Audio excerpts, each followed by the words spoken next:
Houlin Dafain Gimel, on va reprendre Ain Bet Amoud Aleph, la Mishnah, pour bien se retrouver dans le sujet. Il y avait dans la Mishnah une mahloket entre Rabbi Meir et Hachamim à propos d'un fœtus, d'un petit veau qui a fait sortir sa patte du ventre de sa mère avant la shrita. Behema hamaksha leled veotzi obar et yado vehatacha veacharkar shahat et imo abasar tahor. C'est-à-dire, nous savons premièrement qu'il existe un din de nevela, une charogne qui est non seulement interdite à la achila, mais également qui est metam'a. C'est-à-dire que dans la Torah, il y a une notion de tum'a physique. Si je touche une source d'impureté quelconque, je deviens tamé. Si par exemple je touche un avatum'a, eh bien l'homme va devenir rishon la tum'a. Il est bon de rappeler qu'un homme qui touche une tum'a ne peut devenir tamé que si la source de tum'a elle était soit avatum'a, soit avi avot atum'a. Mais si j'ai touché non pas un avatum'a, mais uniquement un rishon la tum'a, alors je ne deviens pas tamé. Qu'est-ce que c'est qu'un rishon la tum'a? C'est justement quelqu'un qui a touché un avatum'a. D'accord? Réhouven a touché un mort, qu'est-ce qu'il est devenu? Avatum'a. Shimon a touché Réhouven, qu'est-ce qu'il est devenu? Rishon la tum'a. Lévi a touché Shimon, qu'est-ce qu'il devient? Zéro. Pourquoi? Parce que Lévi a touché un Rishon, il n'a pas touché un Av. C'est pareil pour les Kélim. Un Kéli, c'est comme un être humain. Un Kéli, c'est exactement comme un être humain. Il ne peut devenir tamé le Kéli que s'il a touché un Avatum'a. S'il a touché un Rishon, il ne devient pas tamé. Tandis qu'un Ochel, non, donnez-lui une Gemara normale. Parce que là, ici, oui.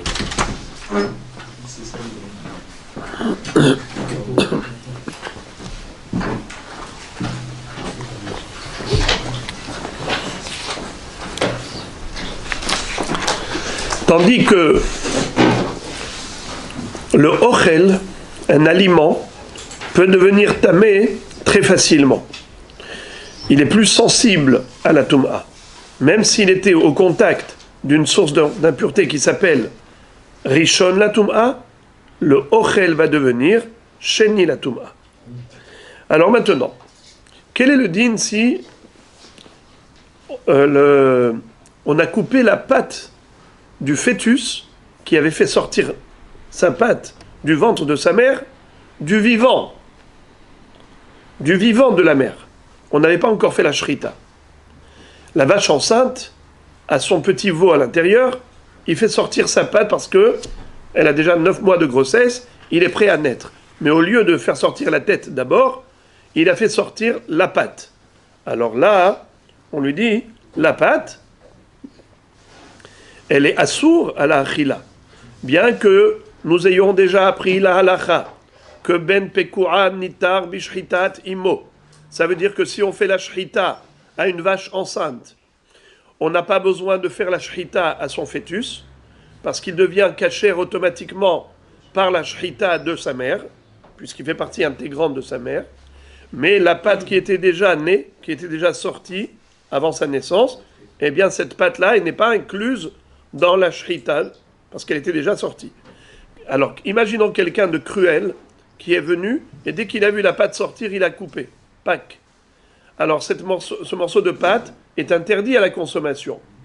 Mais tout le reste du fœtus qui est dedans, il est kasher. Mais maintenant, quelqu'un qui toucherait cette pâte-là, qui a été coupée, quel est son din?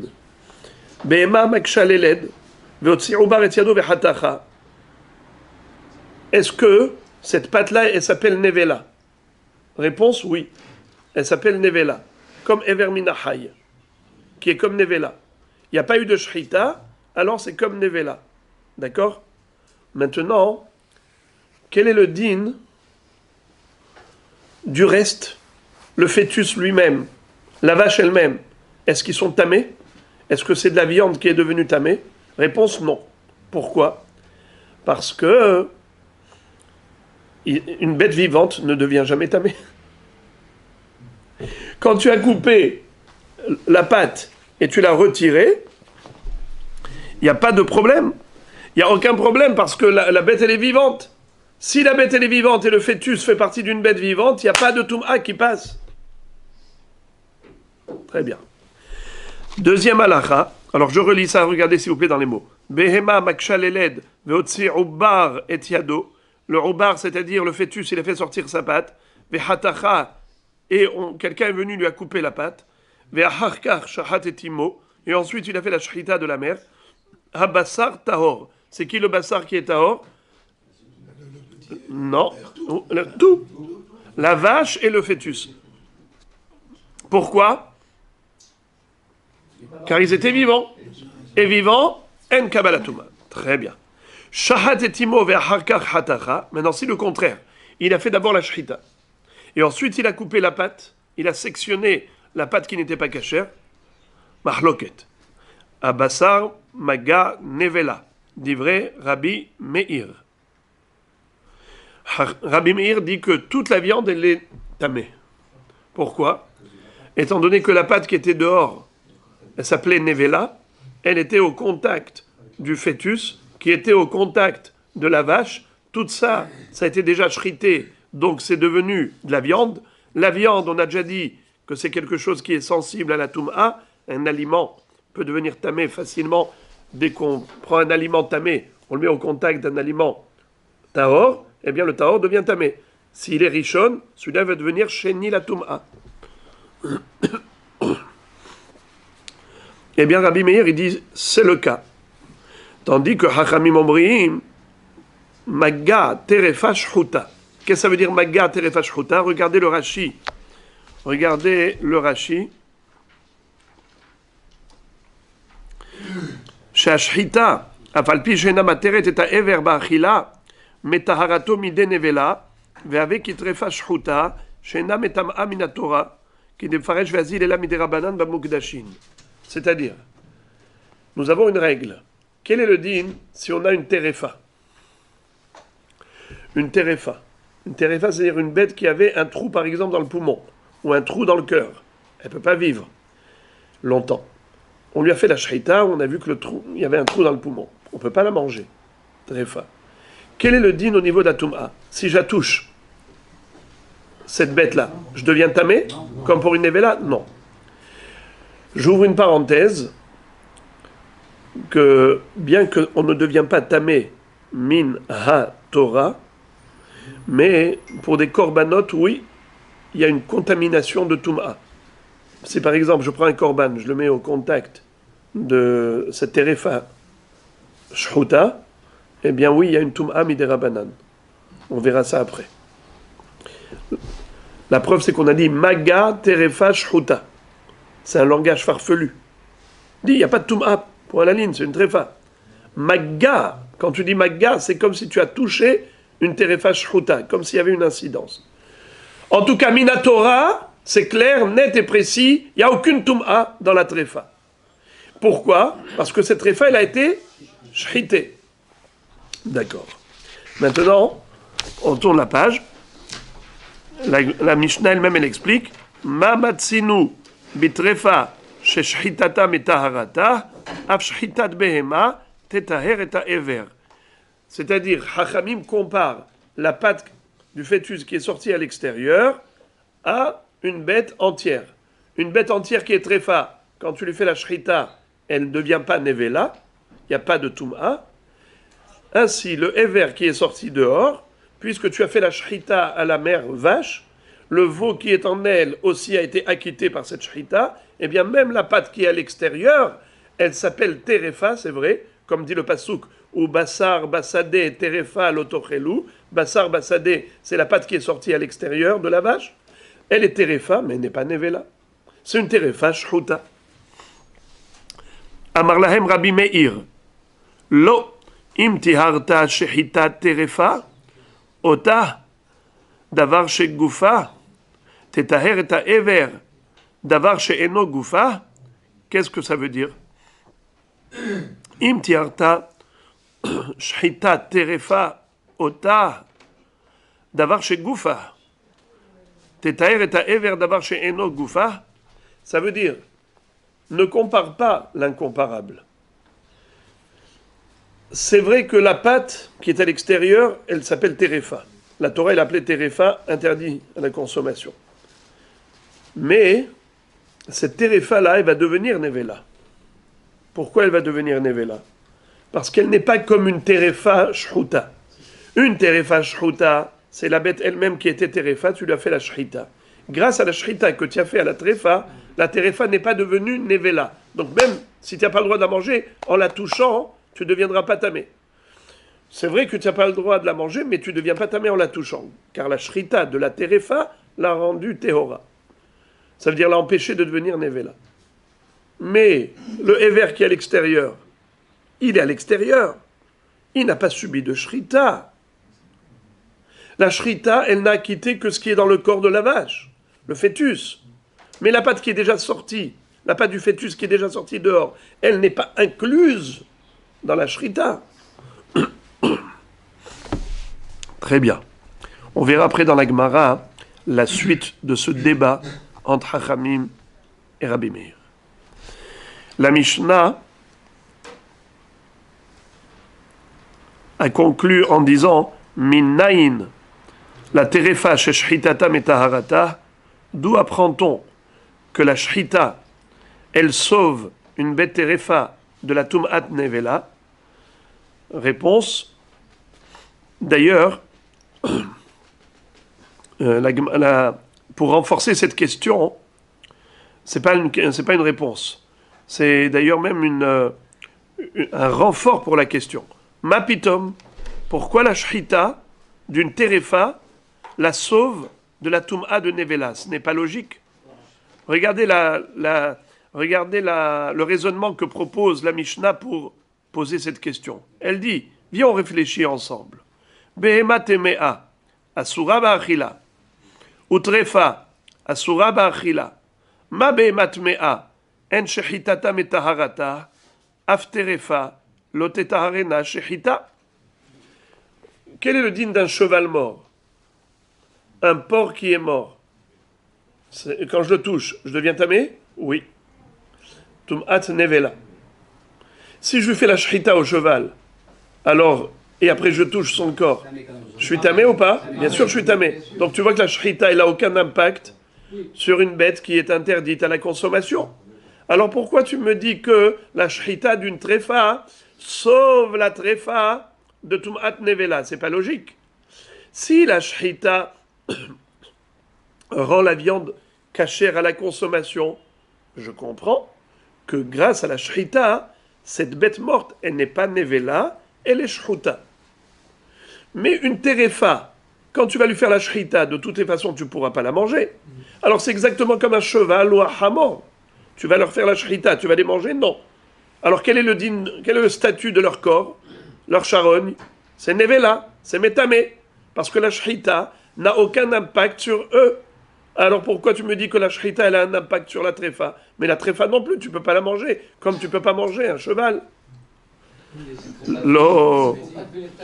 Oui, mais comme ici, tu vois que le cheval, quand tu le tues, il va oui devenir tamé. Pourtant, tu l'as fait la shechita, et il est devenu tamé. Mais le cheval, c'est quelque chose qu'on ne peut pas manger que... La tréfa non plus, on ne peut pas la manger. Oui, mais ça vient d'une bête à l'origine qu'on pouvait manger. Ah, la Gemara dit, Lo, ima marta bebemat mea, shelo aitalo sha'ata kosher, tomar bitrefa sha'aitala sha'ata kosher. La Gemara dit, il y a une différence entre le cheval et la tréfa. Le cheval n'a jamais été cachère à la consommation. La tréfa, au début, elle était en bonne santé. Elle n'avait pas de trou dans le poumon. Tu pouvais la manger. Après, ça a eu un trou dans le poumon ou dans le cœur, et maintenant tu ne peux plus la manger. Alors la shechita, elle a un impact sur cette terefa pour la sauver du statut de nevela pour pas qu'elle soit métamée. Parce que la shechita, elle a un rapport avec elle. C'est que si elle n'avait pas eu le trou dans le poumon, tu aurais pu la manger. Donc, à l'origine, comment elle était? Elle était bien. La Gemara dit, non. Tol lecha ma she'eveta. Reprends ta logique. Jette-la par la fenêtre. Pourquoi? Hare shenolda terefa mina beten minain. Et si elle est terefa d'origine, imaginons, une bête, elle est née handicapée. Depuis le début, avec une malformation cardiaque, complètement... Hein? Exactement, comme un cheval. C'est-à-dire que, depuis qu'elle est née, elle est née terefa. Si elle est née terefa, donc elle est exactement comme un cheval. Alors, comme un cheval, tu dis la shrita ne lui sert à rien. Malgré la shrita, le cheval sera nevela, tamé.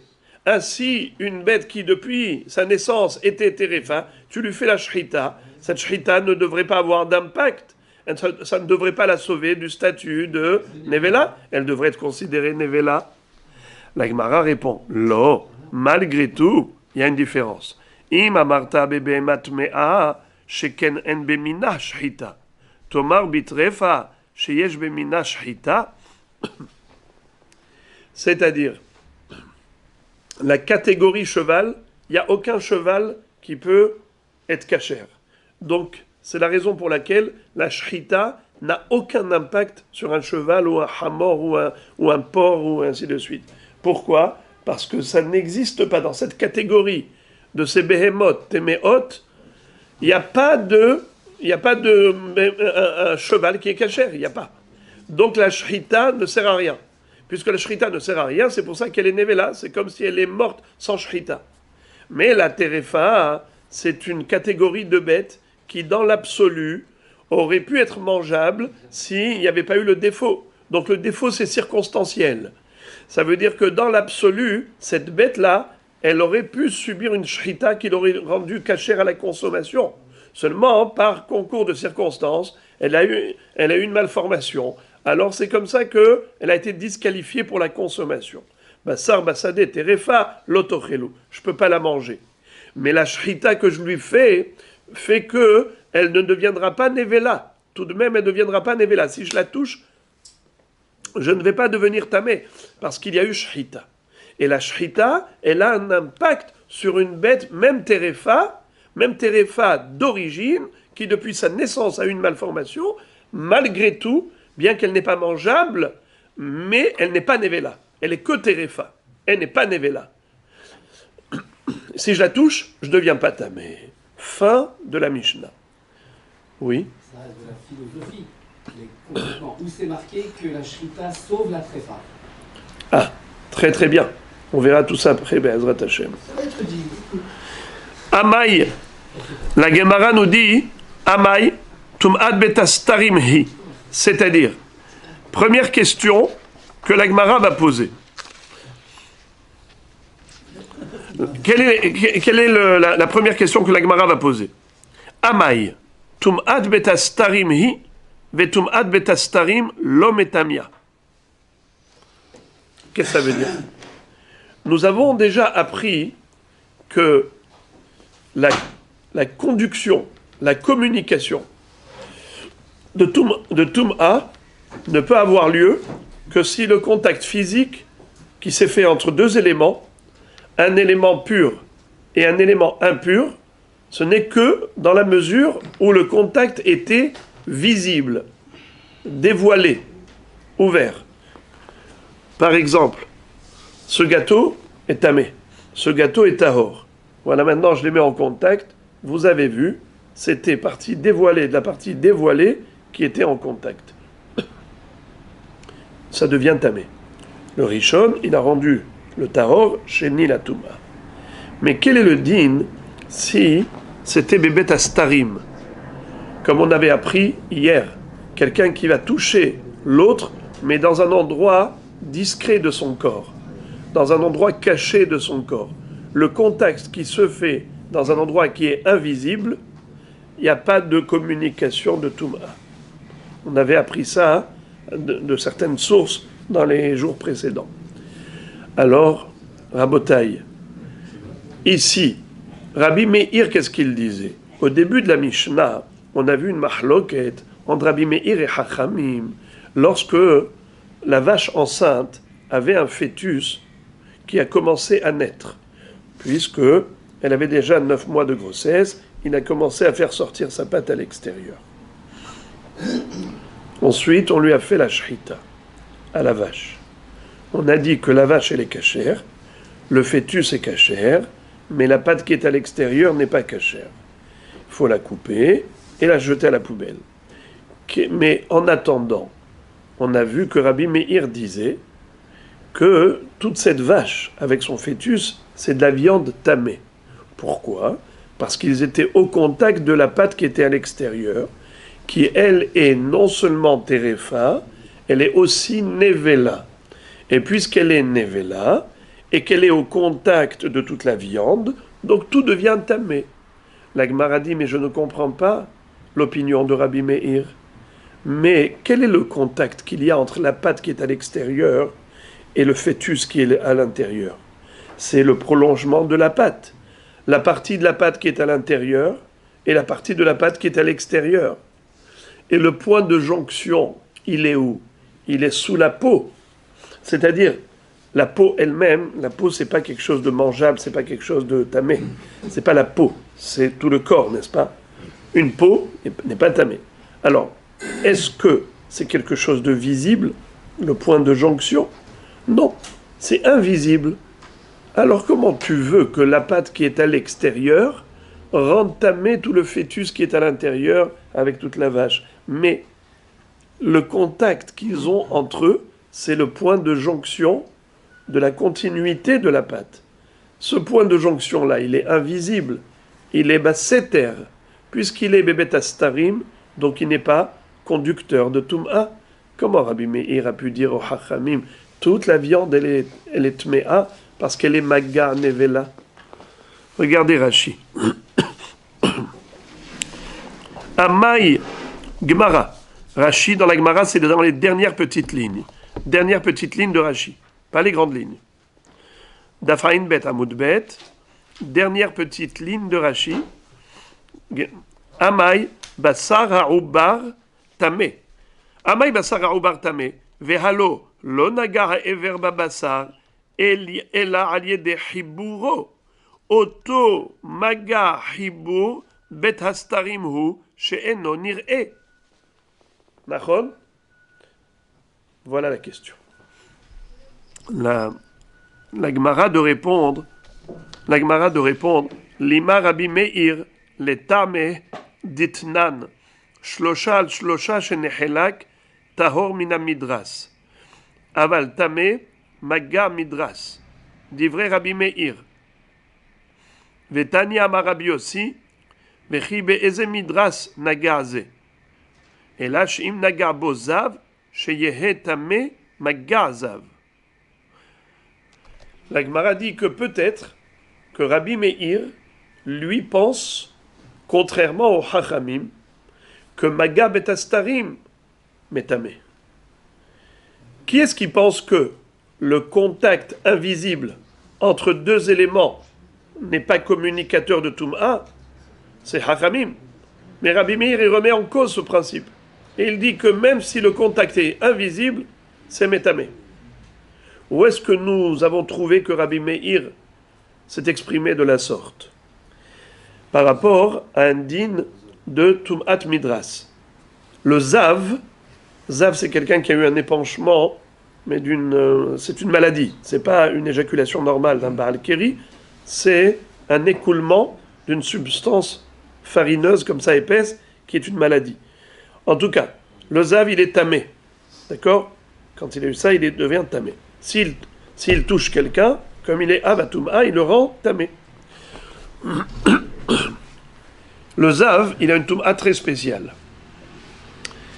Il est métamé même des Midras. C'est quoi Midras ? Lorsqu'il écrase quelque chose. Dorès. De quoi on parle ?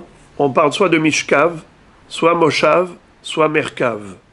Dans la Torah, on nous parle de possibilité que le Zav se soit assis sur un siège, Moshav. Soit Mishkav, il s'est allongé sur un lit. Soit Merkav, il s'est assis sur une calèche, sur un endroit qui est fait pour transporter, un moyen de locomotion. Ces trois cas de figure s'appellent Midras Hazav, le piétinement du Zav, l'écrasement du Zav. Et pourquoi est-ce qu'on parle spécialement de ces kélim-là? On aurait pu dire n'importe quoi. Si, par exemple, la table, le Zav il s'est assis dessus, eh ben voilà. Non. Il y a une différence. Il y a Magga Hazav, il y a Midras Hazav. Magga Hazav, c'est lorsque le Zav il a touché quelque chose. Par exemple, il a touché la table. Qu'est-ce qu'elle est devenue la table? Tamé Rishon la Tum'a. Lui il est Hav, on descend d'un cran, elle devient Rishon. Mais quel est le din si c'est assis? Écoutez-moi bien, je ne parle pas d'une table, je parle d'une chaise. Il s'est assis sur la chaise. Qu'est-ce qu'elle est devenue, la chaise? Bravo. Normalement, la chaise, elle aurait dû être Rishon la Tum'a. Il y a un hiddush extraordinaire qu'a enseigné la Torah, c'est que le Midras Hazav devient Rishon, devient Avatum'a. C'est pas, on ne descend pas de niveau comme d'habitude. D'habitude, dès qu'on transmet, on affaiblit la Tum'a. Plus on passe et plus ça s'affaiblit. Là, étonnamment, le Midras Hazav, ce qui était le siège, ou le lit, ou le moyen de transport du Zav, Mishkav, Moshav, Merkav, tout cela deviennent Avatum'a comme le Zav lui-même. Ça s'appelle Tum'a Hamura. Ça, c'est le Hiddush numéro 1. Hiddush numéro 2, c'est que même s'il n'a pas touché, imaginons par exemple, c'était plusieurs matelas, les matelas d'en dessous, il a dormi dessus. Ils sont tous Midras Hazav. Ils sont tous Avatum'a. Pourtant, le Zav, il ne les a pas touchés. Ils sont Midras. Très bien. Il a été Dorès. Ok. Maintenant, quel est le din s'il s'est assis sur une table? D'accord? Pas une chaise, une table. Donc, il est aussi assis. Quel est le din de la table, les amis? Vous m'auriez dit, ben Midras, Avatum'a. Eh bien non. Pourquoi? Écoutez ce chidouche. Le chidouche, il est le suivant. C'est que d'une part, on a un chidouche atomique et nucléaire qui consiste à dire que tout ce qui est siège, tout ce qui est fait pour, tout ce qui est Midras Hazav devient Avatum'a. Mais c'est seulement si c'est un Keli qui est fait pour. Comme j'ai dit, Moshav, Mishkav, Merkav, c'est fait pour s'asseoir dessus, c'est fait pour s'allonger. Mais par contre, si tu t'assois sur une table, c'est fait pour? Non. Par exemple, moi j'ai envie de manger maintenant. Je viens, je te dis, eh oh, moi je veux manger là. Amod, Venaase Melartenu, lève-toi, je veux manger. Qui est prioritaire de cette utilisation? Lui, il veut s'asseoir. Moi, je veux manger. Alors, qui est prioritaire? C'est celui qui va utiliser la table pour manger, qui est la principale fonction. On lui dit, monsieur, ici, tu t'es assis parce que tu étais fatigué, d'accord, mais c'est pas fait pour s'asseoir, c'est fait pour manger. Amod, laisse-nous travailler ici maintenant. Alors là, même s'il a touché, ça va s'appeler comment? Magga Hazav, et non Midras Hazav. Ça s'appelle pas Midras Hazav, ça s'appelle Magga Hazav. Quelle est la différence? C'est le niveau de Tum'a. Si c'est Midras, c'est Avatum'a. Si c'est Magga, c'est Rishon la Tum'a. Très bien. Alors maintenant, imagine. Comment? Elle devient Rishon. Mais à condition, écoutez bien, à condition que je l'ai touché. Que le Zav, il ait touché la table. Non, assis, il n'y a pas de différence entre assis ou touché. Dans les deux cas, il a touché. Mais imaginons qu'il y avait une nappe. S'il y avait une nappe sur la table, donc lorsqu'il s'est assis dessus, il a touché quoi? La nappe ou il a touché la table? Il a touché que la nappe. Donc la nappe, elle sera Rishon la Tum'a. Ou bien, la nappe, elle peut être, dans le cas où c'est un tissu qui est fait pour s'asseoir dessus, comme un drap et tout, ça peut être même Midras. D'accord? Mais la table, elle, qui n'a pas été touchée, non. Alors, écoutons bien. Le din de Midras Hazav, ce n'est que si c'est fait pour s'asseoir dessus ou s'allonger dessus. Mais sinon, si c'est un Keli qui n'est pas fait pour, alors c'est Rishon Atum'a, mais uniquement en tant que Maga, Azav. Alors maintenant, écoutez quelque chose. Un tissu qui fait minimum 3 tfahim sur 3 tfahim peut être Midras Azav. À l'époque, ils s'asseyaient parfois par terre sur un tapis, n'est-ce pas? Comment vous allez voir là-bas dans des endroits où la vie elle est précaire, ils prennent un tapis, ils s'assoient dessus par terre. Quel est le shi'ur de ce tissu pour qu'il puisse être considéré Raoui la chevet alav et que c'est 3 tfahim sur 3 tfahim, 30 cm sur 30 cm. D'accord. Si c'est moins que ça, alors c'est juste magar, c'est pas midras. Très bien. D'ailleurs, même pour magar, il y a un minimum. Vous savez combien c'est? 3 etzbarot sur 3 etzbarot. Etzba, c'est 2 cm. 3 etzbarot, c'est 3 fois 2, 6 cm. 6 sur 6. 6 cm par 6 cm, ça s'appelle tissu. Beged, mais ça peut être tamé que bemaga. C'est le support qui devient c'est ce qui touche qui va rendre le tissu était pur, il est devenu impur. Si je la touche avec le doigt, oui. Il y a moins de 3 sur 3, il y a moins de surface. On parle de la surface. On parle de la surface. Le tissu, on peut avoir 2 sortes de tissus. Soit un tissu qui fait 30 cm par 30 cm, soit je l'ai déchiré et maintenant je n'ai plus que 6 cm sur 6 cm. Alors là, ça ne peut pas devenir midras en aucun cas. Ça peut devenir par contre maga azav, ça peut devenir rishon. Le zav il le touche, même où il s'assoit dessus, zélo méchané, il ne sera que rishon.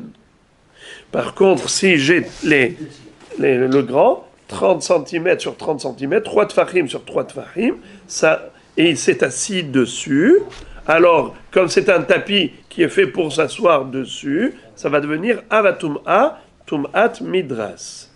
Alors maintenant, on va voir la mahloket entre Rabbi Meir et Chachamim. Regardez. Rabbi Meir, les tamé ditnan, shelosha al shelosha, shenechelak, tahor mina midras, aval tamé maga midras. Divrei Rabbi Meir. Vetanya, amar Rabbi Yossi, vechi be'eze midras nagaze. Et là, she'im nagar bozav, she'yeh tamé maga zav. Qu'est-ce que ça veut dire? Rabbi aussi, Rabbi Meir sont en mahloket. Quel serait le din si jamais ce tissu qui faisait 3 tfahim par 3 tfahim, 30 cm sur 30 cm, le zav s'était assis dessus. D'accord? Et même, imaginons même qu'il était en dessous, sous le matelas. D'accord? Même sous le matelas. Il n'a même pas touché. D'accord? Il n'a même pas touché. Mais il était en dessous. On a dit même 10 matelas, même 10 tapis, ils seront tous tamés. Avatum'a, tumat midras. D'accord. Maintenant, qu'est-ce qu'on a fait? On a déchiré, on a coupé un morceau. Dans ce morceau-là, on a 3 etzbarot sur 3 etzbarot. 3 sur 3. D'accord? Tout petit morceau. Ce morceau-là maintenant, est-ce qu'il est tahor ou tamé? Rabbi Meir dit, il est passé de la Tum'a de Midras qui était Av HaTum'a et il est devenu Rishon la Tum'a. Pour qu'il soit Av HaTum'a, il faut qu'il ait minimum 3 tfachim sur 3 tfachim. Ce morceau ne l'a plus, ces 3 tfachim. Donc ça y est. La Tum'at Midras s'est envolée. Par contre, il lui reste maintenant Rishon la Tum'a. Pourquoi? Parce que ce morceau était au contact d'un avatum'a. Et puisqu'il était au contact d'un avatum'a, eh bien c'est comme si quelque chose de pur qui a touché un avatum'a, qu'est-ce qu'il devient? Rishon. Eh bien ça s'appelle Rishon. Pourquoi? Parce qu'il y avait un magar. Et c'était quoi le magar? Le magar, c'est au niveau des fibres, des fils du tissu. À quel niveau ils étaient en contact dans leur point de jonction. Et le point de jonction, c'est quoi? C'est ce qu'on ne voit pas. Tu vois la surface externe, tu ne vois pas l'intérieur des fils. Là maintenant, je prends un exemple. Vous voyez ça? Qu'est-ce qu'on voit ici? On voit que l'extérieur. Je vais couper le gâteau en deux. Vous allez voir qu'il y a tout le flanc à l'intérieur. Tout ça, on ne le voyait pas avant. C'était comme ça au contact. On ne le voyait pas. Donc, c'était quand même en contact. Le contact qu'il y a entre eux, c'est quoi le contact? C'est le contact qu'on ne voit pas. Il y a un maga. Alors il lui dit, Rabbi Meir à Rabbi Yossi, il y a un maga. C'est vrai que maintenant que le petit morceau de tissu, lui, n'a pas trois tfachim sur 3 tfachim, il a tout de même 3 etzbarot sur 3 etzbarot, ce qui lui donne un statut de beged qui est apte à devenir tamé, eh bien, il est tamé. Parce qu'il était au contact d'un midras. Il était au contact d'un 3 tfachim sur 3 tfachim qui était midras. Alors il est devenu tamé. Alors Rabbi Yossi lui dit, mais non, quel maga il avait? Aucun maga. Pourquoi? Parce que le maga qu'il y avait, c'était betastarim. Le tissu qui était en contact avec le tissu, ce sont les fibres, c'est le milieu des fibres. C'est comme j'ai dit, c'est la partie interne avec la partie interne qui est invisible. La partie interne qui est invisible n'est pas conducteur. Si ce n'est pas conducteur, alors comment tu voulais que la Toum'a elle passe? Alors on voit clairement que Rabbi Yossi et Hachamim discutent quant au principe. Pour Rabbi Yossi, il y a un principe. Maga betastarim eno metame. Tout ce qui est invisible n'est pas conducteur de Toum'a. Pour Rabbi Meir, même ce qui est invisible est conducteur de Toum'a. C'est la raison pour laquelle, même à propos de la pâte du fœtus qui était à l'extérieur, la pâte qui est à l'extérieur, elle était refa ou nevela. Pourquoi elle est nevela? Parce qu'elle n'a pas subi de shrita, puisqu'elle était à l'extérieur. La shrita, c'est que la vache et le fœtus qui est dedans. Mais si tu as fait la shrita et que la pâte elle était encore suspendue, alors cette pâte-là, elle est nevela, et elle est au contact de la viande du fœtus, la viande de la vache. Tout est devenu tamé. Mais la question était, mais le contact qu'ils ont, c'est un contact invisible par le point de jonction qui ne se voit pas. Comment le fœtus et la vache vont devenir tamés? Mais le contact, il est invisible. Réponse, Rabbi Meir pense que même un contact invisible est suffisant pour contamination de Toum'a, pour conduire et transférer la Toum'a. Alors, la Gemara nous a cité juste Rabbi Yossi, qui lui n'est pas d'accord. Il dit non, Bet Astarim, c'est pas Métamé. Dans quel cas serait-il d'accord que ce petit morceau de tissu, soit tamé que s'il y avait eu Maga Hazav? Ça veut dire qu'il n'y avait pas 10 couches, comme j'ai dit tout à l'heure. Le Zav, il avait vraiment touché. Alors là, il y avait 2 Toum'ot. Il y avait la Toum'a de Maga, la Toum'a de Midras et la Toum'a de Maga. Alors, la Toum'a de Midras, elle s'est envolée. Parce que quand on a coupé, c'était 3 tfachim, j'ai enlevé 3 etzbaot, donc ça, ici, il n'y a plus de Toum'at Midras. Mais si le Zav, il avait touché, alors il y a au moins Maga Azav. Quel est le din lorsqu'un Zav touche un petit tissu? Eh bien, il le rend Rishon. Le Av le rend Rishon. Voilà comment nous dit Rabbi Yossi. Tanya, Amar Rabbi Yossi, Vechi be'eze midras nagaze. Ce petit morceau, il n'a pas touché le midras, dans le sens où le contact était invisible, c'était Maga betastarim, donc il n'y a pas de contamination.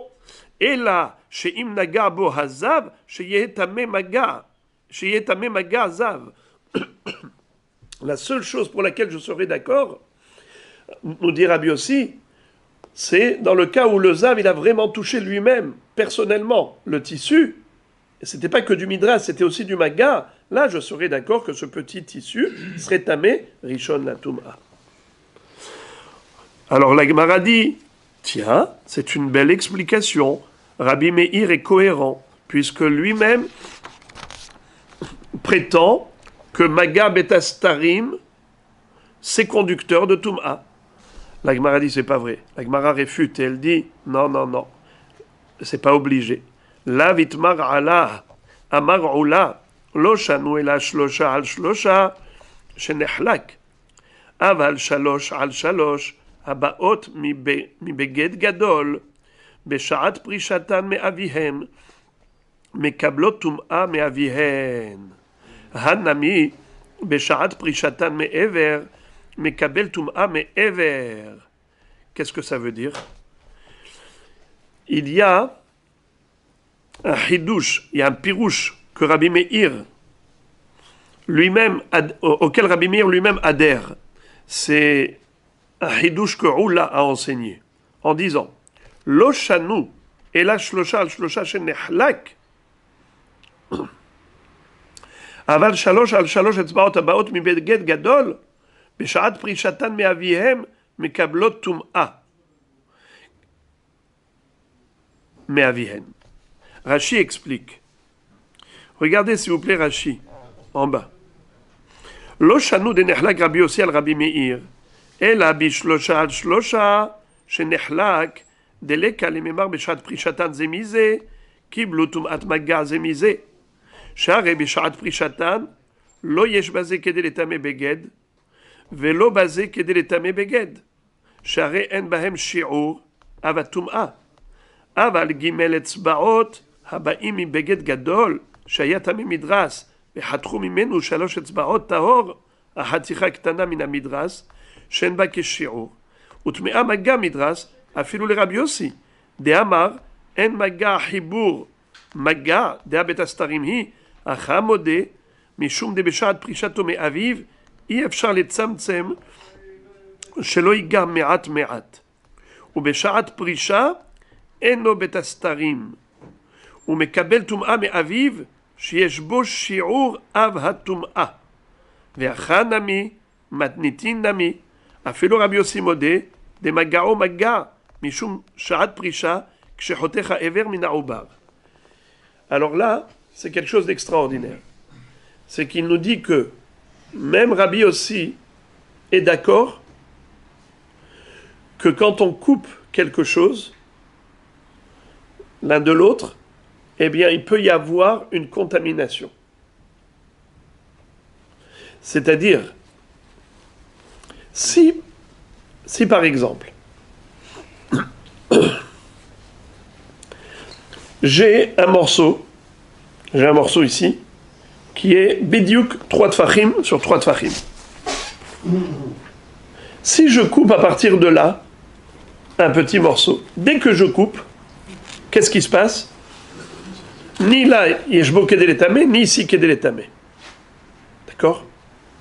Par contre, si j'ai un grand beged, d'accord, j'ai un grand beged, et après je coupe, à ce moment-là, le beged gadol, lui, il reste beged gadol, il reste tamé midras. Ici, si je coupe comme ça, il n'y a pas qu'elle est shi'ur, ni ici, ni ici. Donc il n'y a pas de tumat midras ni là, ni là. Rabbi Yossi est d'accord que tout est tahor. Et Rabbi Yossi pense que tout est tahor. Par contre, si c'est beged gadol, on va dire 10 tfachim sur 10 tfachim, et je coupe un petit morceau de 3 etzbaot sur 3 etzbaot, même Rabbi Yossi est d'accord que ce petit morceau, il reste tamé tum'a de rishon la tum'a, pas av, rishon. Pourquoi? Tumat maga. Quel contact il y a eu entre le petit morceau et le grand morceau? Mais comment est-ce qu'il y a eu? Où est-ce que, mais il est invisible, on a dit. Alors écoutez quelque chose, c'est très beau. C'est très beau. Tout à l'heure, vous avez vu que j'ai coupé mon petit pain. Alors, là comme ça, vous voyez le contact? On ne voit pas le contact, n'est-ce pas? Mais dès que je fais ça, je coupe à moitié. D'accord? Je coupe à moitié. Est-ce que vous voyez le contact? Oui. Dès qu'on commence à couper, déjà on voit le contact entre eux. Kibel me avihem, nachon. Et là, qu'est-ce qui se passe? Il y a du contact qu'on appelle contact visible. Alors il dit la même chose. Quand tu vas commencer à couper la pâte qui est à l'extérieur, alors c'est vrai qu'au début c'était invisible, mais dès que tu commences, tout de suite après, il y a la partie interne qui se voit, qu'ils ont un kécher entre eux, et là, à ce moment-là, il y a une contamination de Toum'a. Alors la Gemara dit, tu n'as pas réussi à tirer ton épingle du jeu? On n'est pas sorti de l'auberge? La question revient sur le tapis. Pourquoi Rabbi Meir dit que il y a une... comment on appelle ça? Une maga. Ouais. Pourquoi est-ce que Rabbi Meir disait que maga betastarim, comment on appelle ça? Excusez-moi, non. C'est pas comme ça qu'il faut dire. C'est pas seulement d'après Rabbi Meir. Au début, on a voulu dire que Rabbi Meir, les shitato, qui remet en cause le principe du Bet Astarim. Pourquoi Rabbi Meir dans la Mishnah dit que tout le fœtus et toute la viande de la vache elle est tamée parce qu'elle est au contact de la pâte qui est à l'extérieur, parce que pour Rabbi Meir ça ne dérange pas que le contact entre eux soit au travers de quelque chose d'invisible. Parce que lui dit que même Maga Bet Astarim tamé. Mais Bémet d'après Rabbi aussi, qui pense que Maga Bet Astarim Tahor, alors dans le cas du fœtus et de la pâte dehors, quel serait le din d'après Rabbi aussi? Tahor. Pourquoi? Parce que leur contact, il est qu'au travers d'un point de jonction qui est invisible. La Gemara dit non, pas seulement d'après Rabbi Meir. Tout le fœtus et toute la viande sera tamée. Même d'après Rabbi aussi, qui dit que Maga Bet Astarim, l'otamé. Maga Bet Astarim n'est pas conducteur. Mais ici, c'est pas Maga Bet Astarim. Pourquoi est-ce qu'ici, c'est pas Maga Bet Astarim? Parce que, bravo, on va finir par couper. Et quand on va couper le membre, eh bien, ce sera exactement comme dans l'histoire du tissu, que lorsqu'on commence à couper Beged Katan, Mi Beged Gadol, on a dit que même d'après Rabbi Yossi, il y a Maga. Eh bien là aussi, même d'après Rabbi Yossi, en coupant la pâte, il va y avoir Maga. Malgré tout, il y a forcément un passage, ça va progressivement. Même en une seule fois, il y a toujours progressif. Un massicot qui tombe net dans haut. Même avec n'importe quoi, mais il y a forcément une progression. Je prends ça, je coupe, n'est-ce pas? Comment je peux, même si je coupe tout en une fois, mais il y a forcément une coupure progressive. Je descends de haut en bas. Regardez le dernier Rashi, les 3 dernières lignes de la page, les 4 dernières lignes de Rashi de la page. Ifshar letzamtzem shelo yiga me'at me'at ou beshaat prisha eno bet astarim ou mekabel tum'a me'aviv sheyesh bo shi'ur avatum'a hachanami gabe matnitin afilu Rabbi Yossi modeh de magao maga mishum sha'at aprisha kshechotecha ever mina ubav. Donc voilà, on a déjà eu une première explication très belle. Deuxième. Ravina Amar, Beged, Lav le Haticha Kae, Ubar, le Haticha Kae, Vechol Aomed Lahtor, Kehatour Dami. Qu'est-ce que ça veut dire?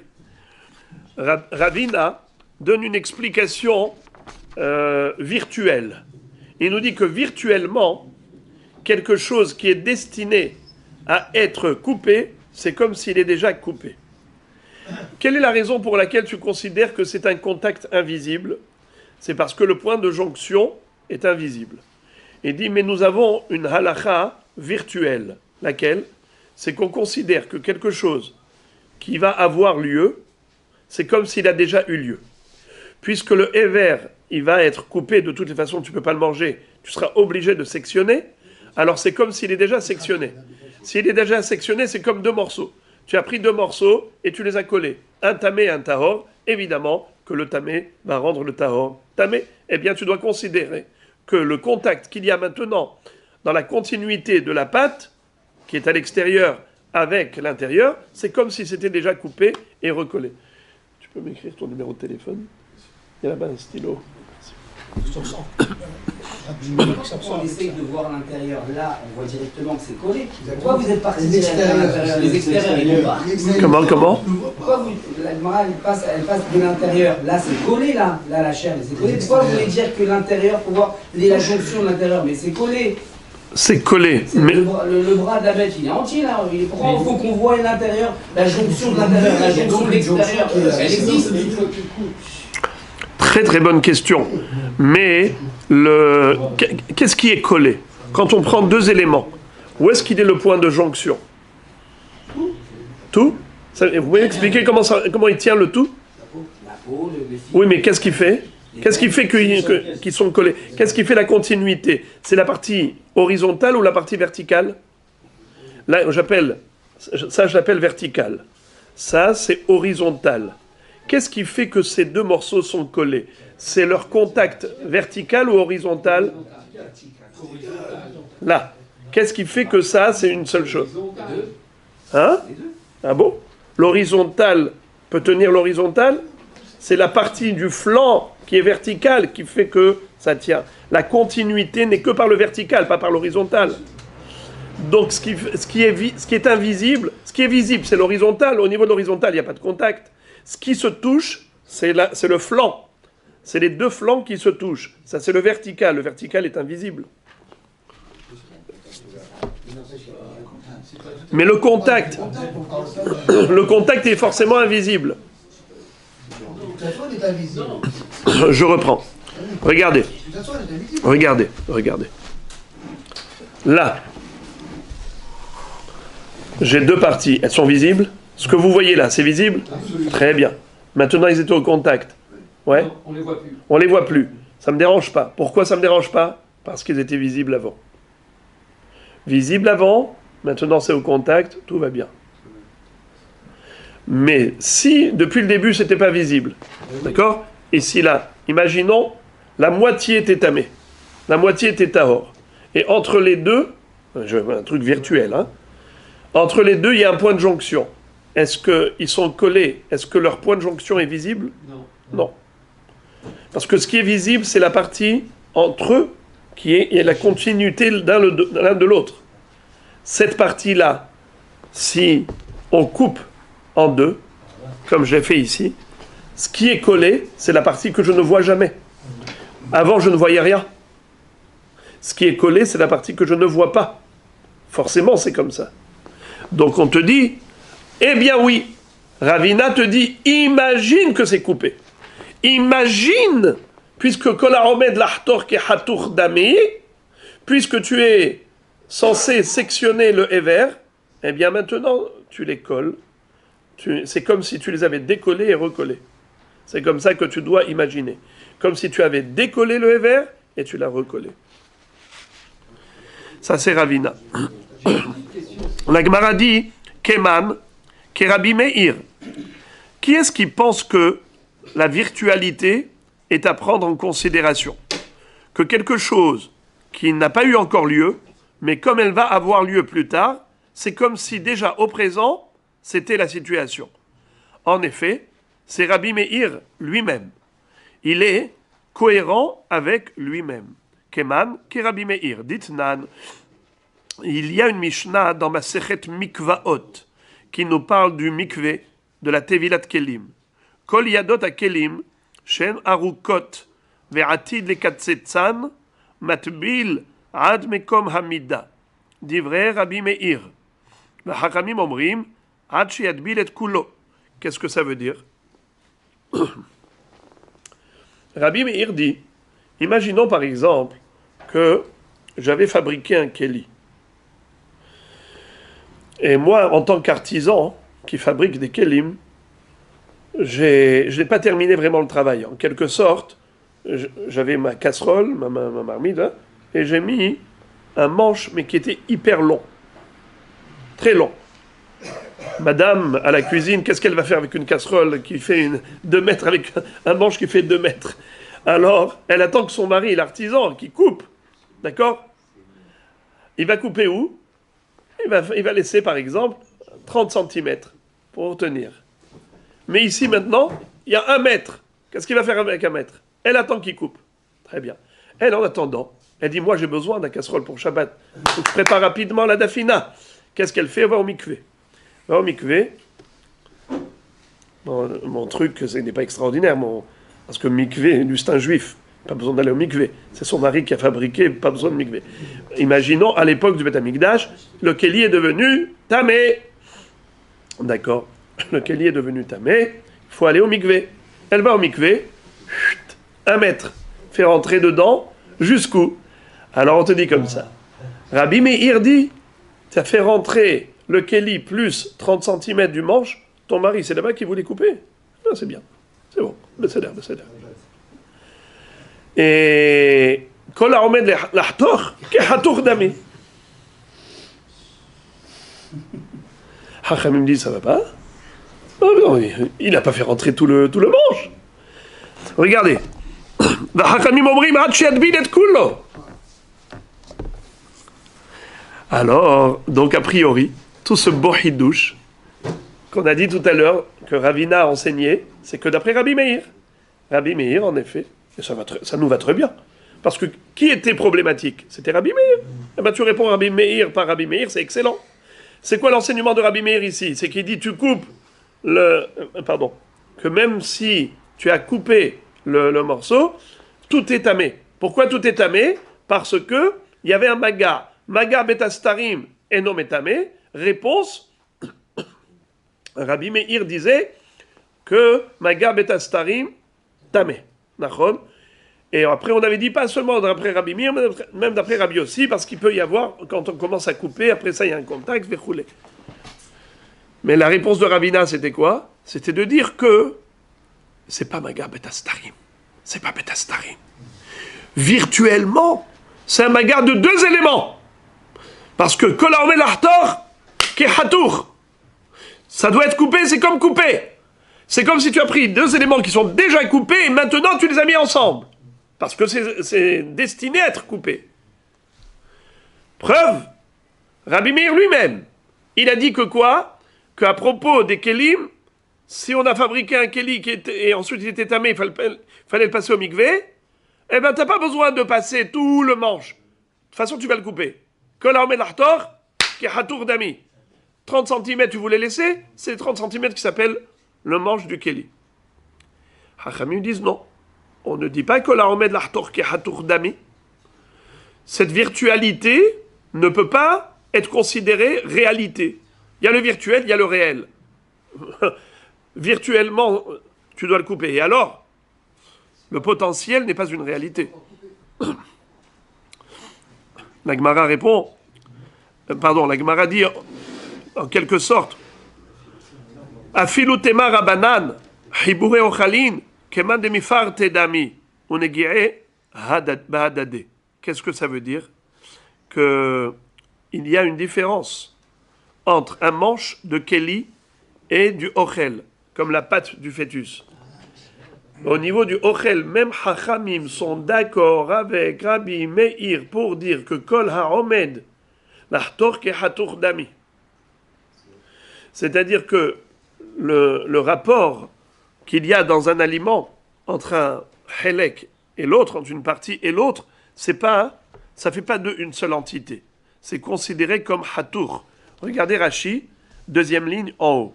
Hibure ochalin. Le contact des aliments, shehem rakin, qui sont mous, qui sont tendres. Eno hashiv hibur. C'est pas considéré comme une seule entité. Ou keman de mefar tedamu. C'est comme si c'était déjà effrité. Keman de mifre tedamu. Hein, pas mal, non? Effrité. Vede amrinan be'alma les ravina hibure ochalin keman de mefar tedamu mehacha nafka. Et dans ma sechet psachim dafpehe, on dit là-bas, pour Ravina, que hibure ochalin keman de mefarte, que le contact entre les aliments, quand j'ai un aliment, et je dis c'est une seule entité, et pourtant c'est considéré comme 2 entités, c'est qui est l'auteur de cette halakha? C'est Ravina. Et où est-ce qu'on l'a retrouvé, Ravina? Rachid dit, retiens toute ta vie. La référence, c'est ma Sechet Hulin Daf'ain Gimel. À chaque fois qu'on te dit dans le Chaz, Ravina dit que Hibouré Ochalin Keman de Mifarte, eh bien, c'est où ce Ravina? Ouvre Hulin Daf'ain Gimel. Ensuite, la Gemara dit, Bish la Male'ula, Hainu de Katane Hatacha, et la Ravina Mai Hatacha. C'est-à-dire, d'après Oula, on peut comprendre, parce qu'il y avait ici deux réponses. Vous vous rappelez la réponse de Oula qui disait que quand on coupe, la partie invisible devient visible. D'accord ? Et ensuite, il y a des contacts, ça se touche et ainsi de suite. C'est ce qui fait que ça va devenir tamé. Parce que l'invisible est devenu visible. C'est qui a dit ça? Oula. Ravina, qu'est-ce qu'il dit?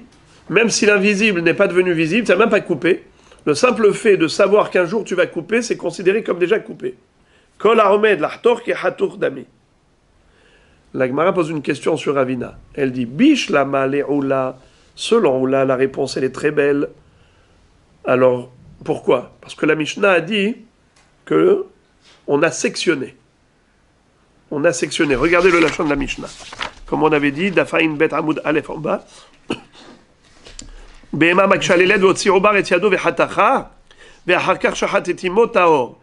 Shahat etimo ve'achakar hatacha abasar maga nevela.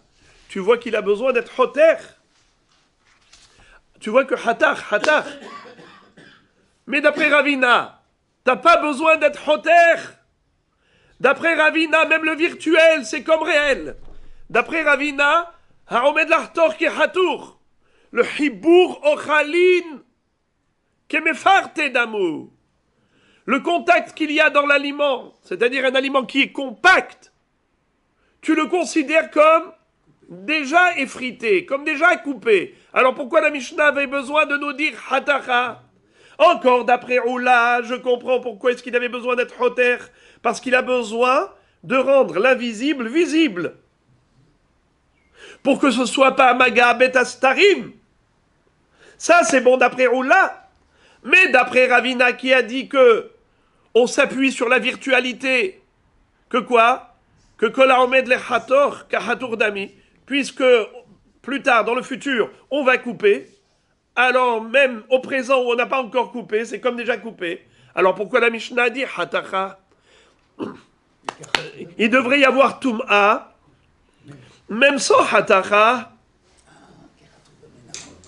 Il devrait y avoir Tum'a, même sans Hatacha, puisque Kola Omed Lahtor qui est Hatour. Vous entendez la question? La réponse est Gemara. Aïde de Tanaresha Hatacha, Tananami Sefa Hatacha. Puisque dans la Recha, exprès je vous ai fait lire la Mishnah. La Mishnah, qu'est-ce qu'elle dit? Behema makshaleled ve'otzi obar et yado ve'hatacha ve'achakar shahat etimo abasar tahor. Dans la Recha, c'était obligé de dire hatacha. Dans la Recha, on a parlé de quoi? D'une bête vivante. La vache, elle était vivante. Le fœtus vivant. La patte dehors. Quelqu'un est venu et du vivant de la bête, il a coupé la patte, qui était déjà dehors. Ensuite, on a fait shchita. Qu'est-ce qu'on dit dans ce cas? Tout le monde est d'accord pour dire que tout est, même la viande, non seulement cachère, la viande elle est tahor, parce qu'il n'y avait pas eu de contact après la shchita entre la viande et la pâte qui était nevela. Il n'y a jamais eu de contact, puisque la pâte je l'ai coupée du vivant de la bête. Alors là-bas, dans la Recha, on était obligé de dire hatacha, parce que c'est tout le cas de figure. On nous donne la halacha dans un tel cas de figure où hatar avant la shrita. Alors puisqu'on a parlé de hatar avant la shrita, alors même dans le cas de après la shrita, on a parlé de hatar. Dans la sefa, on a parlé de hatar parce que dans la recha, on a parlé de hatar. C'est ce qu'on appelle la symétrie. Agave. Mais on n'avait pas besoin. Car la halacha, elle est la même, ben hatar, ben lo hatar, puisque d'après Ravina, selon Rabbi Meir, qu'est-ce qu'il dit Ravina? Kol haomed lahtor ki hator dami. tout ce qui est destiné à être coupé, c'est comme déjà coupé. Et pas que pour Rabbi Meir, la Gemara dit même d'après Chachamim. Chachamim sont en marloquette avec Rabbi Meir dans Masechet Mikvaot que par rapport au manche des kelim, parce qu'un keli c'est dur. Si tu coupes avec une scie très fortement, ça va pas se couper. Tandis que les aliments qui sont rakim, même d'après Chachamim, keman demifarte dami. Hibure ochalin keman demifarte dami. Le contact qu'il y a dans l'aliment entre une partie et l'autre du même aliment, c'est pas un contact fort, c'est considéré comme déjà effrité, comme déjà coupé. Pourquoi ? Parce que les aliments en général ne restent pas longtemps tels quels, c'est quelque chose qui est amené à être effrité automatiquement. On va manger, on va couper, tous les aliments, ils sont toujours déchiquetés en 1000 morceaux. Nachon, comment est-ce qu'on fait pour manger ? On mange et on mange et on coupe et on n'arrête pas de couper. Tous les aliments ne sont qu'effrités et frités. C'est la raison pour laquelle leur hibour n'est pas un hibour. Et même Chachamim sont d'accord avec Rabbi Meir de dire que nous considérons le virtuel comme réel, et par conséquent, le contact entre eux, c'est comme le contact entre deux éléments. Bien que ce soit un seul élément, si on pouvait imaginer qu'un demi, 50% était tamé, 50% était tahor, eh bien ça passe de là à là. Comment ça passe de là à là? Mais c'est betastarim. Réponse est considéré comme déjà coupé. Oui, mais ça c'est que Rabbi Meir qui a dit que les kelim, quand on coupe, on peut aller au mikvé parce que kol haomed lahtor kehatour. Tu dis mais non, même Chachamim sont d'accord. Que dans Ochel, kol haomed lahtor kehatour. Enfin, on continue encore un peu. Va Chachamim omrim, maga terefa shchuta. Chachamim ont dit que la pâte, elle n'est pas nevela, elle est que terefa. Car la shchita a sauvé la pâte du statut de nevela. La Gemara dit, quand même, il y a un langage ici un peu farfelu. Maga terefa shchuta. Tu aurais pu dire tout simplement, c'est terefa, c'est lo nevela. Réponse in kedéavoa di Shmuel d'amar voa di Shmuel terefa sheshachata metam aba mukdashin. Qu'est-ce que ça veut dire? Figurez-vous qu'une bête qui est tréfa, on a déjà appris que si on lui fait shrita, la terefa ne sera pas nevela, car la shrita sauve la tréfa du statut de nevela. Donc il n'y a pas de tum'a même si je touche. C'est seulement pour hulin, mais pas pour mukdashin. C'est-à-dire que si je prends la viande du korban, et la viande du korban, je la mets en contact avec quoi? Une tréfa. Une tréfa. Eh bien, figurez-vous que la viande du korban deviendra tamée. Minatora ou midera banan? Que midera banan. C'est ça ce qu'on veut dire ici. Maga terefa shchuta. Maga terefa shchuta.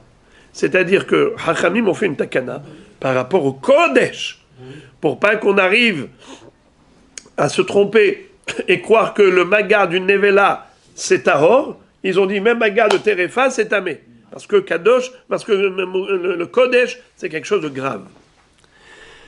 D'accord, ils ont fait une takana. Voilà pourquoi on a appelé ça maga terefa shchuta. Maintenant, la Gemara va se focaliser sur le débat très, très houleux qui a eu lieu entre Chachamim et Rabbi Meir à propos d'une terefa shchuta. Ma matzinu beterefa sheshchitata metaharata af shchitat behemat etaher eta ever. C'est-à-dire, la pâte du fœtus qui est sortie à l'extérieur. Selon Rabbi Meir, elle est nevela, selon Chachamim, elle est terefa. Pourquoi? Parce que la shchita de la mère devrait sauver la pâte qui est à l'extérieur du statut de nevela. C'était la ta'ana de Chachamim. C'est l'argument de Chachamim. À ce propos, il y a une braïta qui va nous présenter ce débat de manière plus détaillée, plus précise. Tanya, Amar lahem Rabbi Meir, vechi miti haro la ever azeh mide nevela, shechitat imo. Qu'est-ce que ça veut dire? Rabbi Meir dit au Hachamim, excuse me, vous comparez l'incomparable. Vous me dites que la shrita de la mère vache, elle a sauvé la pâte qui est dehors du statut de Nevela. Puisque la Torah a appelé cette pâte, comment elle a appelé? Terefa, Bassar Bassadeh Terefa, l'Otokelou. Alors maintenant qu'on a fait la shrita à la mère vache, eh bien même la pâte du fœtus qui est dehors, qui était Terefa, elle ne sera pas Nevela, elle restera Terefa, et il n'y aura pas de Touma. Il me dit, Rabbi Meir dit au Hachamim, si on parlait d'une shrita, d'une Terefa, je comprends. Tu prends une Terefa, tu lui fais la shrita, grâce à ça, elle est Terefa et pas Nevela. Il n'y aura pas de Touma. Ça, d'accord. Mais la pâte qui est à l'extérieur, elle n'a pas subi de shrita. Si tu me dis que ça a subi une shrita, alors mange. La shrita, si elle est valable pour la vache et pour le fœtus, et qu'elle est valable aussi pour la pâte qui est à l'extérieur, alors mange la pâte. Dis-moi que cette pâte, elle est shritée. Si elle est shritée, ben tout va bien pour moi. Mon problème, c'est quoi? C'est qu'il n'y a pas de shrita pour la pâte. Elle est dehors, Bassar Bassadeh. Donc justement, elle n'est pas acquittée par la shrita de la mère. Si elle n'est pas acquittée par la shrita de la mère, comment tu me dis que cette Terefa n'est pas Nevela? Bien sûr qu'elle est Nevela. Qu'est-ce que tu me dis que quoi? Qu'elle a subi une shrita? Alors mange-la. Mange. Tu me dis non, assour de manger parce que t'es Terefa, parce qu'elle est dehors. Et alors qu'est-ce qu'il y a si elle est dehors? Elle n'a pas subi de shrita. Elle n'a pas subi de shrita, alors elle est Terefa. Très bien, alors elle est Nevela aussi. Amrulo. Harbe matzelet al she'eno gufa yoter mi gufa. She'are shaninu hoter mina ubar shebeme'eha mutar ba'achila. Minat hol ou minat klayot asur ba'achila. La Braïta cite une réponse de Hachamim qui est incompréhensible. Ils disent des mots tout juste incompréhensibles. Et la Gemara dit Maïka Amar, mais qu'est-ce qu'ils veulent dire? Amar Rava, ve'amri lakadeh, hasure me hasra ve'achi katane. Il manque dans cette Braïta une partie intermédiaire, il faut la rajouter, et là tu vas comprendre la belle réponse de Hachamim. Et là maintenant, je vais lire directement l'explication de la Gemara, et vous allez voir comment c'est beau. Amar lahem, regardez comment la Gemara reprend toute la Braïta avec une nouvelle version.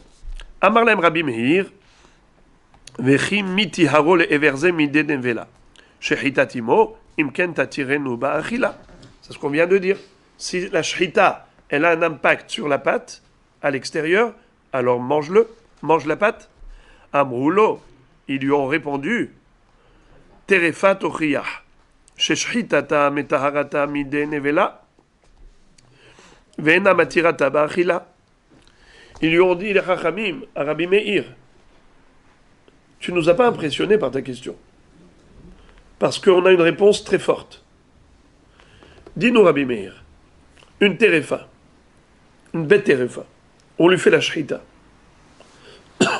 Est-ce qu'elle est nevela? Non. Est-ce que tu peux la manger? Non plus. Tu vois? C'est pas une question ce que tu poses. Tu nous dis que si la shrita a un impact sur la pâte qui est terefa, alors on aurait dû la manger. C'est pas vrai?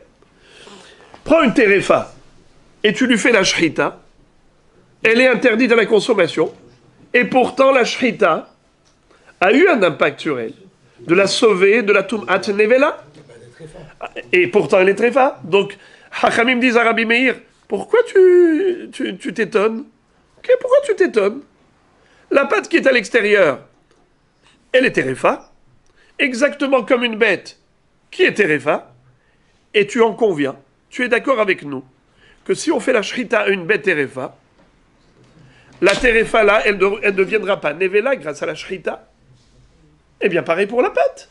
Elle est terefa, et la shrita ne l'a pas rendue mouteret ba'achila. Qu'est-ce que tu veux? Ma coucha shelcha. Amar lahem lo. Rabbi Meir va répondre en disant lo. Ne comparez pas la pâte à l'extérieur qui s'appelle terefa et une vraie terefa. Pourquoi? Pour une vraie terefa, j'en conviens que la shrita a un impact sur la terefa pour la sauver du statut de nevela. Mais pour la pâte qui est à l'extérieur, qui s'appelle terefa, je considère que la shrita n'a aucun impact sur elle. Je vais vous dire pourquoi. Amar lahem lo. Im tihara shechita terefa ota, davar shegufa. Tetaher et ever, davar she'eno gufa. Qu'est-ce que ça veut dire? Encore, au niveau de la tréfa elle-même, la shrita, à qui tu l'as fait? À la tréfa elle-même.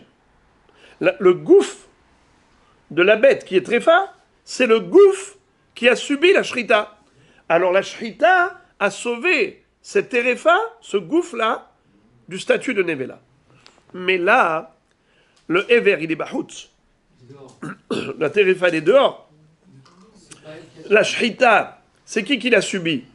C'est le corps de la vache avec le fœtus qui est dedans. Ça, c'est le corps qui a subi la shrita. Mais la pâte qui est à l'extérieur, Rabbi Meir prétend que cette pâte qui était à l'extérieur n'a pas subi de shrita. Parce que la davar chez Enogufa, c'est davar chez Enogufa.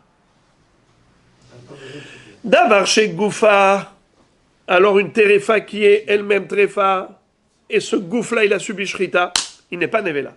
Aval davar chez Enogufa, c'est-à-dire la pâte qui est à l'extérieur du gouffre de la vache, n'a pas subi de shrita du tout.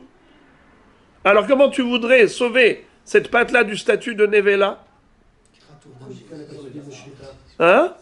Pourquoi? Rattachée, mais elle est dehors. Pourquoi j'ai gagné la shrita? Parce que le Rambam, lui, il a subi la shrita de sa mère, c'est comme s'il avait été shrité. Oui, mais la pâte elle est à l'extérieur. La pâte elle a subi malgré tout une shrita. À l'extérieur, elle est bassar bassadé. Très bien. C'est quoi sadé? Elle reste rattachée au bar. Rattachée. Donc elle devient très femme, mais elle ne peut pas devenir novella. Est-ce qu'elle est rattachée? Est-ce qu'elle... Le bar, il a subi une shrita pour le... J'ai entendu. Je vous répète. Oui. Est-ce que c'est qui a subi la shrita? C'est le corps de la bête ou bien ce qui était à l'extérieur de la bête? Le corps de la bête. Le corps de la bête. Alors, bien que ce soit encore rattaché, mais c'est à l'extérieur déjà. Ce qui est à l'extérieur, c'est davar chez Eno Goufa. Alors c'est la raison pour laquelle on devrait dire qu'il n'y a pas la shrita n'a pas d'impact. Amroulo, Hachamim ont tout de même rétorqué en disant Harbe matzelet al chez Eno Goufa yoter mi Goufa share shaninu hoter min ha'ubar shebeme'eha mutar ba'achila. Minat hol ou minaklayot asur ba'achila. Qu'est-ce que ça veut dire? Quelque chose d'incroyable. Écoutez ça, c'est très très beau. Mais c'est tellement subtil que si on doit essayer d'expliquer, on restera ici jusqu'à Shabbat. Alors, regardez. Je vais dire ça très succinctement. Qu'est-ce qu'on a vu dans les Mishnayot précédentes?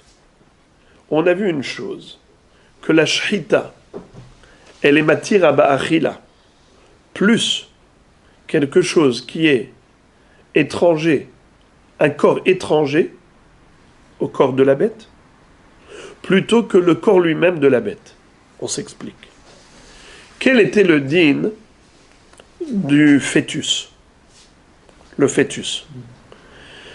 Quand je fais la shrita à la mère, j'ai besoin de faire la shrita au fœtus? Non. Est-ce que le fœtus fait partie naturelle du corps de la bête? Non. C'est un corps étranger qui est dans la bête. Ce qu'on appelle behema, ba-behema. Goy mikerev goy. C'est un corps étranger qui s'est développé en elle. C'est pas elle, c'est un corps étranger. Le sperme du mâle qui est entré à l'intérieur, s'est développé, créé une nouvelle bête. C'est Behema, Babehema. C'est un corps étranger. Ça s'appelle Davar chez Enogufa. Et malgré tout, la Shrita, elle est Matira, ce corps étranger. Maintenant, quel est le din si quelqu'un a pris un couteau, il a fait rentrer par derrière, et il a coupé par exemple le rat? Ablation du rat. Ablation de la rate, troll, clayot. Quel est le din? Est-ce que cette bête-là, elle est tréfa? Non. Elle peut vivre sans rate, elle peut vivre sans rat. Elle n'est pas tréfa. Ensuite, on lui a fait la shrita. Très bien. Après qu'on ait fait la shrita, on trouve à l'intérieur un rein posé, une rate posée dans le ventre. Est-ce qu'on a le droit de manger cette rate? Est-ce qu'on a le droit de manger ce rein? Non. Pourtant, c'est babéhéma. Pourtant, c'était dans son corps. On voit que la shrita de la vache a plus d'impact sur un corps étranger qui est en elle que sur une partie d'elle qui est en elle. Je répète, la shrita a un impact sur ce qui est dans la vache, ce qui est à l'intérieur de la vache, plus si c'est lorsque c'est un corps étranger, comme un fœtus, qui est un corps étranger posé dans le ventre de la mère, et lui il est cachère par la shrita, le fœtus, on peut le manger, alors que le rein ou la rate qui sont déposés dans le ventre de la vache ne sont pas cachères. Ça veut dire que la shrita, elle agit plus sur un corps étranger qui se trouve à l'intérieur que sur un corps qui fait partie d'elle-même. La rate et le rein, ça fait partie d'elle-même. Et tout de même, ce n'est pas cachère par la shrita de la vache. Parce que c'est une partie d'elle-même. Alors que si c'est une partie étrangère d'elle, étrangère à elle, comme le fœtus, c'est cachère. Alors Hachamim disent, suis la logique de la Torah. Suis la logique de la Torah. La logique de la Torah, c'est que la shrita de la vache a plus d'impact sur ce qui est étranger que ce qui est intégrant, ce qui fait partie intégrante. Alors maintenant la pâte, qui est à l'extérieur. Qu'est-ce que tu prétends, Rabbi Meir? Tu me dis, mais la pâte, elle est à l'extérieur. Donc il n'y a pas d'impact de shrita sur un corps étranger. Il n'y a pas d'impact de shrita. L'impact de shrita, c'est que sur ce qui est en elle, pas sur ce qui est à l'extérieur d'elle. Hachamim disent le contraire. Il y a plus d'impact à l'extérieur qu'à l'intérieur. Pourquoi? Parce que tu vois dans ces deux halachot les reins et la rate qui font partie intégrante du corps de la bête. Le fœtus, qui est un corps étranger. Sur quoi la shrita agit? Elle agit plus sur le corps étranger que sur le corps qui fait partie intégrante de son corps. Eh bien, maintenant, tu vas comprendre que la pâte qui est à l'extérieur, elle est terefa parce que la Torah, elle a fait un hok. Elle a dit Bassar Bassadé terefa. Elle est terefa. Mais la shrita agit sur elle. Elle agit sur elle, pas les rôles, parce que la Torah, elle a fait un hok, elle a dit terefa. Mais la shrita, elle agit plus sur ce qui est étranger que ce qui est dedans. C'est à l'extérieur, mais comme c'est relié, la pâte, c'est la continuité du fœtus, comme c'est relié, alors ça a un impact sur le fœtus qui est un corps étranger. Et plus c'est étranger, plus ça a d'impact. La partie qui est à l'extérieur, elle a encore plus subi la shrita. Ah, tu me poses la question, pourquoi tu ne manges pas? Je ne mange pas parce que la Torah m'a dit tu ne manges pas. La Torah m'a dit Bassar Bassadé terefa. Mais comme c'est relié, la shrita, elle agit. C'est un corps étranger, et au contraire, un corps étranger, c'est encore plus. Tanya Namehachi, on va terminer avec cette braïta. Tanya Namehachi, la baraïta, on a trouvé une baraïta qui dit clairement, comme ça. Tanya Namehachi amar lahem Rabbi Meir, vechi mitiharo le'everze miden nevela. אמרו לו שחיטת אמו, אם כן תתירנו באכילה, אמרו לו טרפה תוכיח, ששחיטתה מטהרתה מדי נבלה ואינה מתירתה באכילה. אמר להם, אם תיארה שחיטה טרפה אותה, את העבר המדולדל בה, דבר שגופה תתאר את העובר שאינו מגופה. אמרו לו, הרבה מצלת על שאינו מגופה, יותר מגופה, שהרי שנינו חותך מן העובר שבמעיה, מותר באכילה, מן הטחול ומן הכליות, אסור באכילה. C'est-à-dire que on a vu clairement dans une baraïta tout ce débat, tout ce qu'on vient de dire, seulement dans la baraïta précédente, il a fallu corriger et donner une nouvelle version de la baraïta en rajoutant des phrases intermédiaires. Et finalement, on a trouvé une baraïta qui, sans aucune correction, nous a donné la version corrigée. Yachar, la bonne version, que exactement c'était ça, tout le débat entre Rabbi Meir et Hachamim par rapport au statut de Nevela, de la pâte à l'extérieur. Selon Rabbi Meir, c'est Nevela, selon Hachamim, c'est Terefa et pas Nevela. Quelle est la raison de leur débat? Eh bien, les arguments ont été présentés dans cette baraïta clairement, comme on vient de le dire longuement, par rapport au Tchol et Klayot et le fœtus. Après ça, il y a une autre sugya, c'est l'histoire du Ever Ameduldal. C'est encore tout un sujet aussi passionnant. C'est un membre qui est pendant, parce que la pauvre bête, ils lui ont coupé un petit peu sa patte, par exemple, mais ça pend encore. Et on verra quel est le statut de ce Ever Ameduldal. Shabbat Shalom.